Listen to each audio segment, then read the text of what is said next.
from the beginning, even when you weren't winning games? And how has it affected the team, do you think, and helped?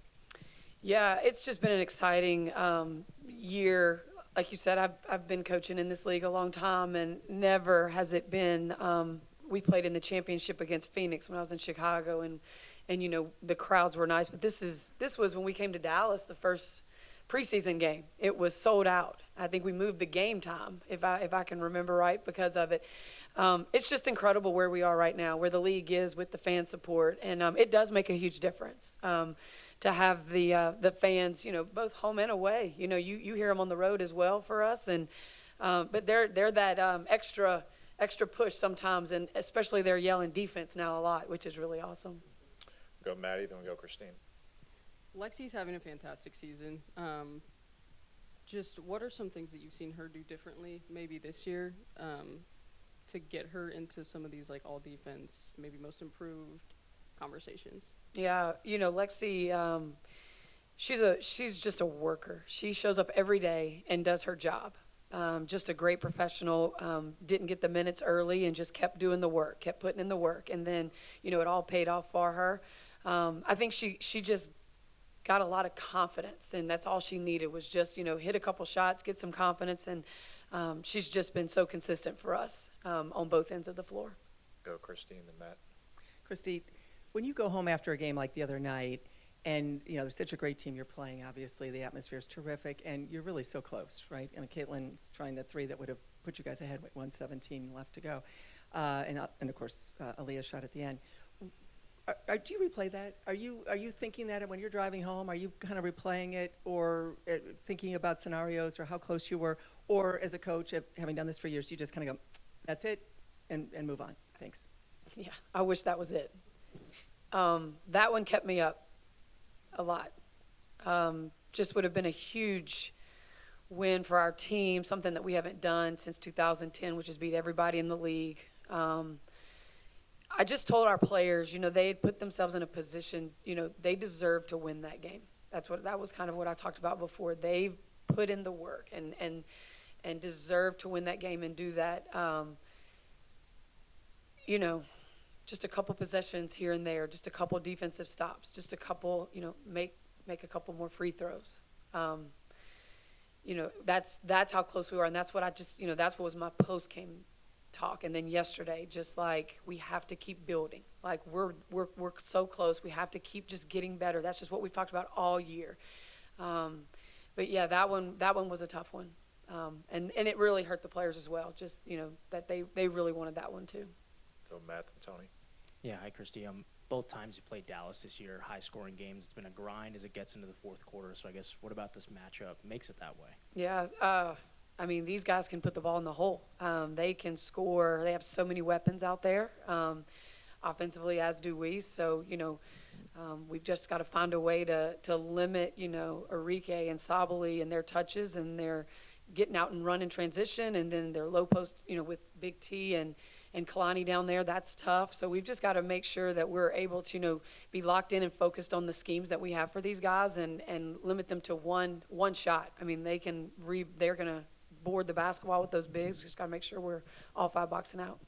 Tony and Jacob. Christy, last year, the bounce house down low, down by the games and all that, to this year with the full arenas, even as you noticed in the preseason. Can you even compare those two environments from year to year, and how much do you think that has changed, even the way that an arena feels for games for you guys? Yeah, no, you can't compare it. There's nothing to compare this to what we're experiencing with unbelievable fan support. It's just so awesome. Can't thank everyone that comes out and supports us every night. I feel like we've been here we have been here every other day. So now the bounce houses, that was fun. I kind of missed that a little bit. We would actually go and do it, go down the slide before everybody got here, of course. But that's just where we are now, and that's a great thing. And I'm sure they're doing great activities, in other places for the kids who actually really loved all that. But it's just awesome, man, where we are right now. We'll go Jacob, then we'll go in the back to Kelsey. Back in the preseason, Erica talked about taking kind of a mentorship role with Caitlin. Now that we've had the whole season play out, what have you seen from that relationship between those two with her kind of as a mentor? Erica from the beginning knew, what it was going to be like, when Caitlin got here. And I mean, they played the same position. And, she's just been someone who's really helped, not just Caitlin, but like the rest of the team. She really has good information for the players during games. I don't know if you or where you can hear her, but before we get to the huddle, she's doing a lot of coaching in the huddle, and then just ready to go whenever it's time to give those, either her or Kelsey, Caitlin or Kelsey, a minute blow. And, her job is to facilitate our offense, play good defense, get people the ball that need to get the ball. And she's been doing that. I mean, she's, it's a whole different role for her from last year and where she was. So just appreciate her and what she's doing for our team. Kelsey, and then last one with Debbie. Coach, free throw is obviously a simple, but can be a huge difference in the game. How do you approach that as a coach? Is it just a simple conversation, or have you guys been getting up more shots and practicing a little bit more? Yeah, that can get real mental as a player. That's like being a shooter. You miss a couple free throws and you start overthinking it. But yeah, I mean, that was yesterday. We didn't do much on the court, but it was really discussed. Hey, let's go get some free throws. Let's make sure we get our free throws in, after video. But yeah, I mean, these guys, this is something they do. I mean, it just can get a little, you can overthink it at times, just as shooters can start overthinking their shots. Debbie, last one. Christie, you sort of already alluded to this, but I want to give you a chance to talk about the fans. This is the last home game.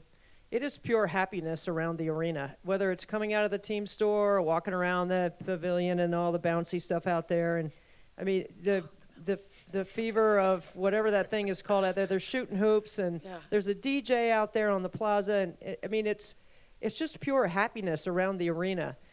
Can you ever digest any of that in game? Because I know how detailed you are and I know how prepared you are, but do you sense it at times that the fans change the tenor of the game in any way? Or have you even taken a chance to reflect on exactly where Indiana is with the way the league has grown? Yeah. That's some advice that I get all the time, is just take a minute to take it all in, because we're in such a different place. It's so exciting from day one. It's hard when you're just in it to take the opportunity. It's good to know that the bouncy house is outside, though. I didn't know that, but yeah, but even taking it further than that, I have a lot of people that have been coming in town the last couple weekends with us being here, so I'm out and about a little bit more when I can, and you're walking around the city of Indianapolis, and it's just people in fever gear everywhere. It's people who are being so respectful and, hey, coach, don't want to bother you, but can we take a picture, and it's so exciting to just be sitting there, and the city's just lit up with fever red all over the place, and you see, all the fans that are in town, and they want to talk, and, and then when you're in games, and these guys are it's championship basketball happening, and playoff basketball, and the way finals basketball sounds is what it's like for us. And so I think that's actually, hopefully we'll have a chance to come back. Hopefully this isn't our last home game. Hopefully we'll have a chance to come back here and have an opportunity to move on to that next round, and how exciting that'll be for our fans to have that opportunity. And they bring the juice. They bring it every night. I mean, you hear them. Sometimes you can't help it. I used to not hear anything, but now, I mean, there are times it gets so loud. It's just awesome for the players. I mean, for them to experience this. Back in I gotta stop. My bad. back in training camp, Erica spoke about kind of taking you under her wing and kind of being that mentor for you. Now that the season's played out, what's that relationship been like, and how important has she been for you kind of transitioning into the league? Yeah, obviously Ida's been somebody that's been there the entire time for us, and somebody that's been super supportive of every single person on our team, and she's come in and gave us really good minutes, and whatever her role was, she was always stepping up to the plate and doing that for us. But I think she's somebody that understands me well. Like, she's always there, whether the moment's really good or the moment's not so great. Like, she's there to help me through it, or celebrate it, whatever it is, good or bad. And I think that just speaks to, obviously, her time in this league. She understands how it goes, and just trying to help me through my rookie season, and help me understand, how the league works and what to expect or what teams are going to do. So I think it's been a fun journey for the both of us, and it honestly feels just like yesterday where we first met and we're at training camp with one another. So it's definitely been fun. Go, Matt and Christine. Yeah, hi, Caitlin. Christie said that Friday's loss hurt you guys, the players. So I was just wondering how you're feeling walking in here on another game day, and also, Yeah. you know, the sense with the team as well. Yeah, I think we're definitely all excited. I felt like we all felt in our locker room after that game like that was one we could have definitely won if we just executed in areas a little bit better, or played a little bit better in certain quarters, or made some free throws, things like that. So I think it's just another really good opportunity for us. You know, this is our last regular season home game. Obviously, we hope to get back here at some point during the playoffs, but you know, don't take this for granted. Like, this is going to be really fun for our fans, a Sunday afternoon game. So I don't think it should be hard to like get up for that for our group, is knowing this is our last time in this building during the regular season. So I think we're fired up and ready to get a win again. Go Christine, then Maddie. Thanks. Caitlin, two parts. At 1:15 and 1:17 left in the game, you fire that three, and you're down by 2 at that point. I'm curious if you, when you're driving home or later that night, do you ever like think about that and, you know, how the crowd would have exploded and what it would have meant? Do you spend any time kind of replaying that? For sure. I definitely replay the game in my head. And to be honest, like, you know, you go back and think about like what we could have got there, what we couldn't have got. And I thought it was a great shot, honestly. And me and Christy talked about it. That's something you live with. If you make it, every single person loves it. And honestly, I thought it was in. We got the switch. I think we said a drag or a double drag. And Asia kind of switched out, and she kind of had her hands down. So I was able to get it off, and it felt good and would have given us the lead. What killed us is the next possession on defense, we gave up a straight line drive right to the middle of the paint, and then Kelsey Plum's left open for a wide open three, and that hurt us bad. But we continued to battle, and then, you know, AB got a great look at 3-2 that, you know, rims in and out. And so I think you live with both of those. But yeah, I mean, you definitely replay it. It's like, like it was right there. And like, as a competitor, you definitely want that. And I think the roof probably would have definitely blown off. So hopefully we don't need heroics like that tonight. But if we do, you know, I'm definitely going to step up to the plate and take the shot, whether it goes in or not. And just to follow up, and you kind of answered this, but do you know when it leaves your hands? You know, you said you felt that one was good, but sometimes, I mean, do you know, or are you kind of like every other spectator in the arena going, is this going to go in or not? I usually know. Sometimes you'll see me like pointing if I can tell it's a little bit off. The ones that are annoying are the ones that feel really good and then don't go in as a shooter. But at the same time, that's kind of like a positive because, you know, you feel good, your shot feels good, the mechanics feel good. It's almost like, how is that not going in as a shooter? So, yeah, like I said, I think it was a good shot. I thought it was right there and right on line. And it would have been fun if it went in, I guess. We go Maddie, then we go Scott.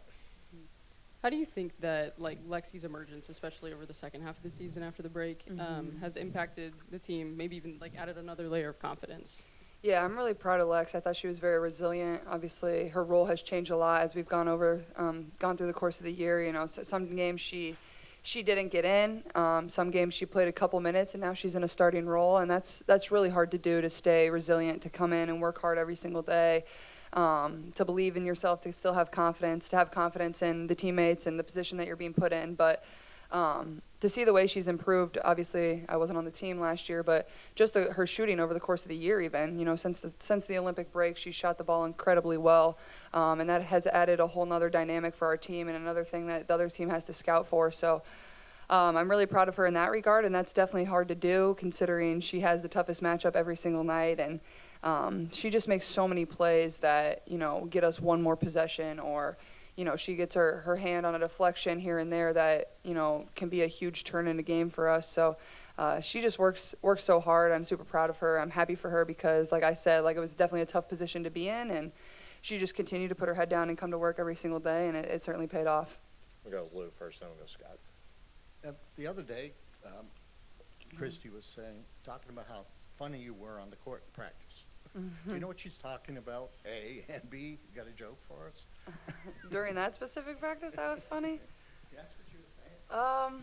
I don't know. Like I said last time I was up here, like, I feel like I just try to keep it light and fun. I don't know. I feel like my personality has definitely come out over the course of the season as I've gotten more comfortable with the people that I'm around. I don't have a joke. I don't really tell jokes like off the tip of my tongue like that. Like, well, in Des Moines, if like, this is actually kind of crazy and actually super random, but when you trick or treat in Des Moines, Iowa, you have to tell a joke to earn your candy. And I guess no other place really does that in the country. So you have to tell a joke you go and knock on their door, and you have to tell a joke to get your candy. And, like, I know my mom's a stickler about it. Like, if you don't tell a joke, like, you're not getting any candy. Those poor kids, they know better. So you better have a good joke at Halloween time. And, like, whenever I tell people that, like, even when I was in Iowa City at the University of Iowa, like, they're like, what? That's so weird. But to me, like, that's very normal. I think it's weird you just knock on somebody's door in general and ask them for candy. Like, that's a little strange, but you got to earn it somehow. So I don't know. Like, that was always fun part of Halloween for myself, is like you and your friends come up with a list of funny jokes. And my mom still to this day will, like, write all the jokes down on a list in her phone and send it to me and my brothers after trick or treat is over, and we get a kick out of them. So that's where I get most of my jokes. But other than that, I'm just a very sarcastic person. So yeah, very random tidbit for you guys today. There you go. Go last two, go Scott, then Taka if he has one there. I have to follow up on that. Do you have a go-to joke that you always used? Not really. I mean, I don't know. I would switch it up a lot. I was too worried about, like, beating everybody I was trick-or-treating with to the next house. I didn't really care about the joke. I was too worried about getting the full-size candy bars and, like, being the first to knock on the door. I know that's super surprising, but, like, I was in a full sweat at trick-or-treat. Like, I came home, I had to go straight to the shower before I counted my candy, because that's all that mattered, is that I got first. And I got first every year. The amount of candy I had, I was the first to the door. I had the best costume. I had the best joke. I just dominated trick or treat. No, never. I had some good costumes though. I had some really good. People make fun of me for how I say costume, but whatever. Oh gosh. I think I was a clown one year. I think I was a blue M&M one year. I had a really good costume, but I'm going to keep that one to myself. The real people know that about my trick-or-treating days, know my one really, really, really good costume. It would never surprise any of you, but I can't tell you all that. Maybe you'll come across a picture at one time. Caitlin, on your drive in and on your drive out, can you kind of describe what you see as you've helped really transform this city, and maybe what goes through your mind before and after each game in that respect? Yeah, honestly, like, it's one of my, like, favorite parts of the day, to be honest. Like, I drive here, it's 2 minutes from where I live, and, like, there's always, like, so many people on the side of the roads that have my jersey on or have people with Fever gear on. And I was driving here versus the Aces the other day, and there was this dad and a young girl, and I looked out the window, and it just made me smile, because that was literally me just, like, a short time ago. And that's something that, like, I don't know, it's just very refreshing and, like, humbling, and something you're really grateful for. Like, don't take those little things for granted. And it's cool to see how far I've come, and it puts everything into perspective for myself too. So, I know a lot of people camp out when I leave. I never stop, so I'm sorry, but I usually am trying to get home. It's been a long day, but I really appreciate all the support. And it's definitely cool. Like, people don't even know I'm driving by, and they're in my jerseys and stuff, and that's never anything that I take for granted. So I'm just really grateful. Taka, last one. Hi, Caitlin. Last game of the regular season, and you've talked a little bit about, sorry, let me go slower. You're all good. Accent.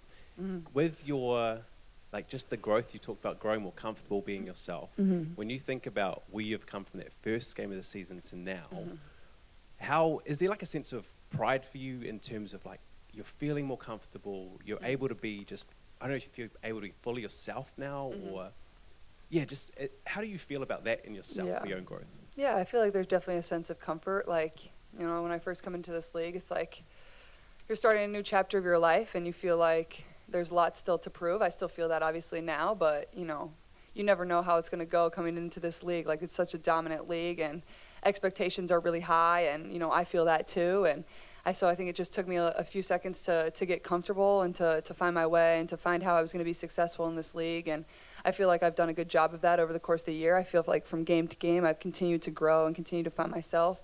But I think that's something that has helped me the most, is just the relationships that I've built with my teammates too. And I think our chemistry has grown there, and we're really embracing everybody for who they are and what they bring to this team and what their role is on this team. And I think that's what makes a really good team, and that's how you appreciate every single person in your circle, whether they get off the bench, whether they're in the starting five. And that's something that I value greatly. So I think just finding, comfort in that and learning in that and building my relationships with my teammates to know that, they always have my best interests at heart, and same goes for me too. So I feel like from game to game, just continuing to build on that. And like I've said before, like, I still feel like there's just so much room for me to improve, and that's what's exciting, especially now that we're in game 39. We're already into the playoffs, but continuing to try to win and build on this and get ready for that moment. Obviously, our organization hasn't been there since 2016, so I know everybody's fired up and happy about that too.